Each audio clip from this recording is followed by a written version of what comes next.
बारामती आणि राहुरी पोटनिवडणुकीसाठी स्टार प्रचारकांची यादी जाहीर झाली आहे। पवारांवरती विखारी टीका करणाऱ्या गोपीचंद पडळकर यांचं नाव स्टार प्रचारकांच्या यादीमध्ये असल्यामुळे चर्चांना उधाण आलंय।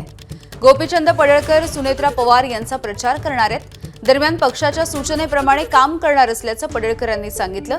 त्यांच्याशी बातचीत केली आहे आमच्या प्रतिनिधींनी। भाजपाने आता या स्टार प्रचारकाची यादी जाहीर केलेली आहे। त्यामध्ये तुम्ही स्टार प्रचारक म्हणून आहात। बारामतीमध्ये तुम्ही जाऊन प्रचार करणार आहात। कशा पद्धतीचा प्रचार असणार आहे आपला? बघा, पार्टी ज्या पद्धतीनं सूचना देईन, मला कुठं पाठवेल ते पार्टीवरती डिपेंड आहे। पार्टीनं मला बारामतीला जायला सांगितलं, मला राहुरीला पण सहप्रभारी म्हणून जबाबदारी दिलेली आहे। तर पार्टीच्या ज्या पद्धतीच्या सूचना असतील त्या पद्धतीनं मी काम करेन, त्यामध्ये काही अडचण नाही। आणि बारामतीमध्ये पार्टीच्या वतीनं मला सूचना आल्या, मला जर तिथं जायची गरज असेल तर मी नक्की जाईन।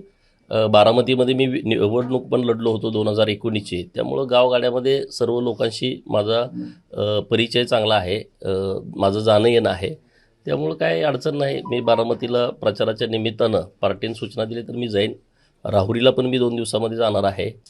तिथंही त्या परिसरामध्ये गावखेड्यामध्ये जाऊन लोकांच्या भेटीगाठी करणं किंवा ज्या सूचना असतील त्या पद्धतीनं फॉलो करणं हे माझं काम आहे, ते मी करेन।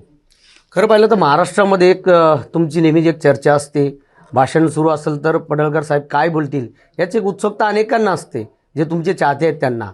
तर तुम्ही बारामतीमध्ये देखील कधी पवार कुटुंबांवरती अगदी खालच्या स्तरावर देखील काही टीका टिप्पणी देखील केलेली आहे आणि तिथेच तुम्हाला जर प्रचार करण्याची वेळ आली तर कशा पद्धतीने तुम्ही आता त्या सगळ्या प्रचाराला सामोरं जाणार? नाही, अजून बघू ना, अजून प्रचाराला गेल्याच्या नंतरच सांगू ना काय। अगोदर आता मी काय बोलणार आहे हे आता मी आता काय सांगणार तुम्हाला।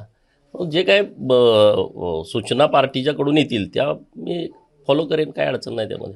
कॅमेरामन अभय त्रिपाठीसह सुरेश काटे, एबीपी माझा, बदलापूर। एबीपी माझा, उघडा डोळे बघा नीट।